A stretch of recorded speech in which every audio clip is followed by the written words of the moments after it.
We are a place in a small town, a university town, where everybody can feel welcome. Many people have told me that even though they might not come here every day, that we are their place of stability. They know that we're always here and that they can call on us. I have been here since 2006, but I became a member of this community in 2008.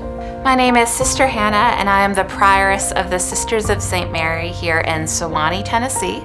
I found out about the community through a Google search.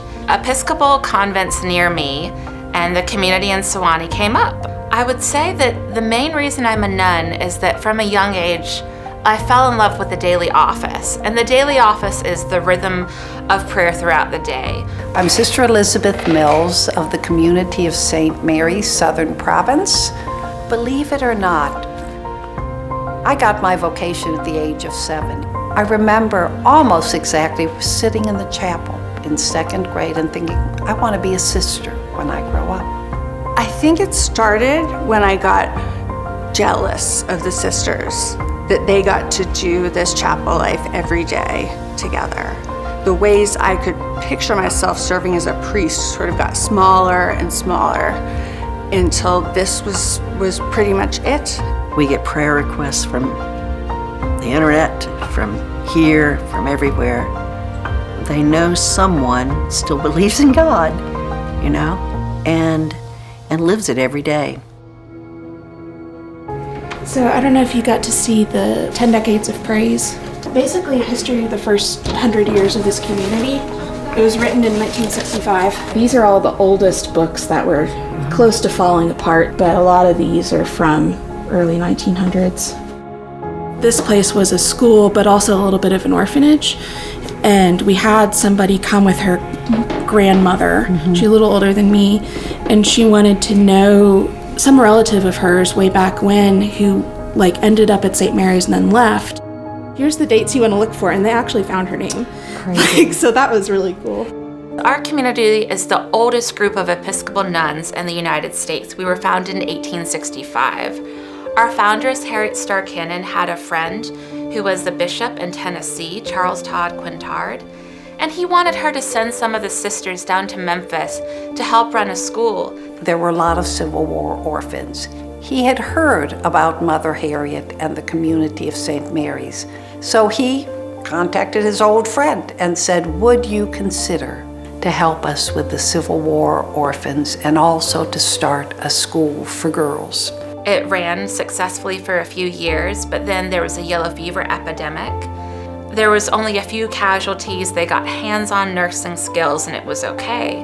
1878, they're in their long retreat, enjoying their sisters up there, and they get a call, yellow fever's hit again. So many died that they lost their charter, the city itself. Sister Constance was the superior of the order in Memphis, and when she contracted the fever, she was 33. And her last words were, Alleluia, Hosanna, and they are inscribed in the marble of the high altar of the cathedral at St. Mary's in Memphis. This is what we call the Memphis chalice. This was used by Sister Constance and her companions in the 1870s when they had their ministry in downtown Memphis. In 1978, Constance Eckler Ruth Francis, 1878, Martyrs of Memphis in yellow fever epidemic, gold chalice and paten. It's just a fascinating piece of history to actually drink out of the chalice that Sister Constance and her companions drank out of. The people of the cathedral melted down their jewelry to gold plate it. And so we bring that out on really special occasions. One of the first things they did when they came to Memphis from the mother house in New York was gather the money that they had and get the gold chalice. And the ombre we have is the ombre that they used as well. So this is original to the 1870s from Memphis as well. So this is consecrated wine and bread that is used for special occasions or in the event that there isn't someone who can consecrate. We had a surviving sister remain, Sister Hietta Snowden. Her portrait's in our library. So just to be young and vibrant and to say, I'm gonna change my life and dedicate my life to God through service and just putting others first. Our chapel is dedicated to Sister Constance and her companions, and we commemorate her every year on her death day, September 9th.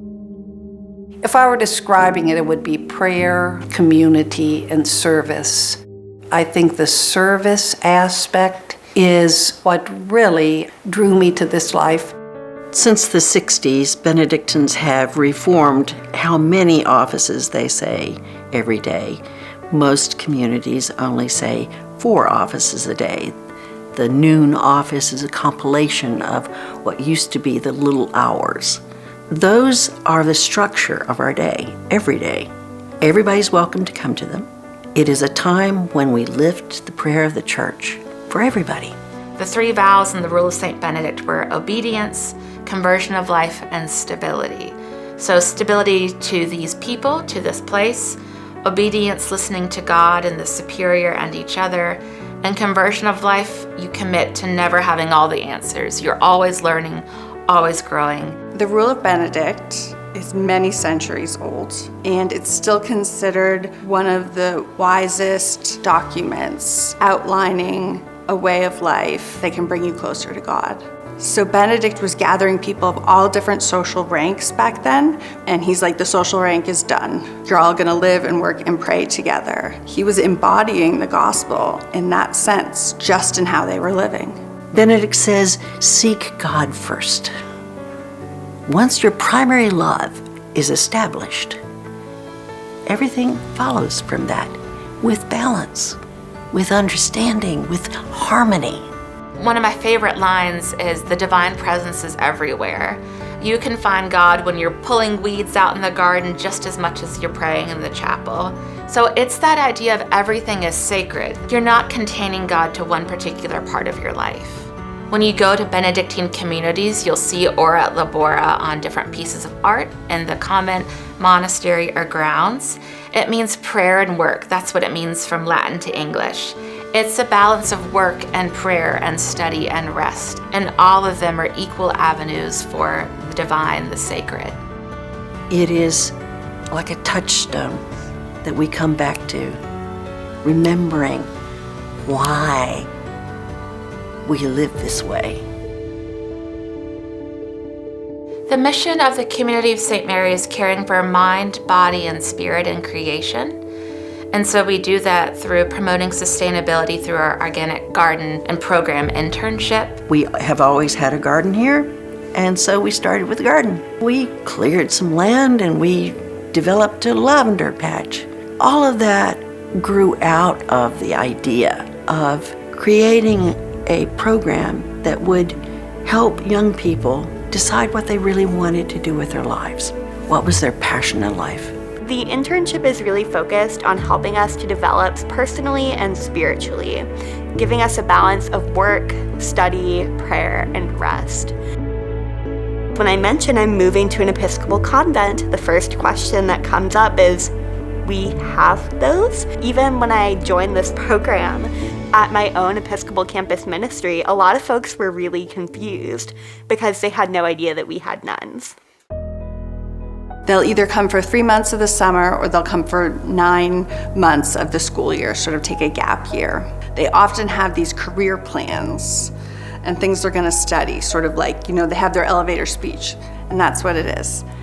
And many times, and I've seen it happen just since I've been here, these students will have been here for a month or two, and they start to question that.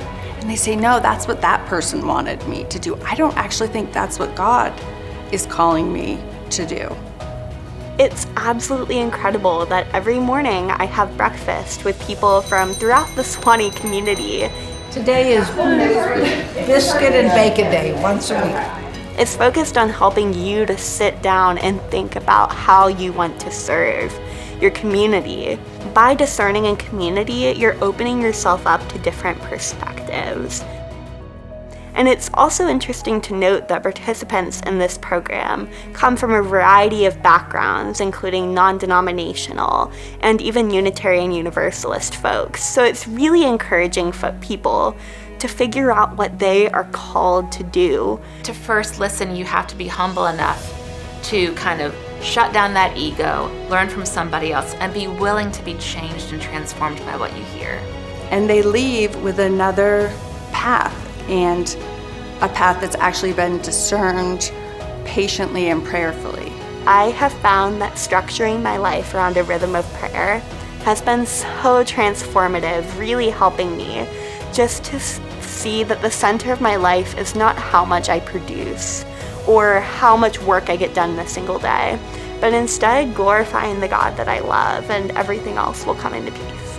It had to teach them how to slow down and see the wonder of the universe beneath their feet.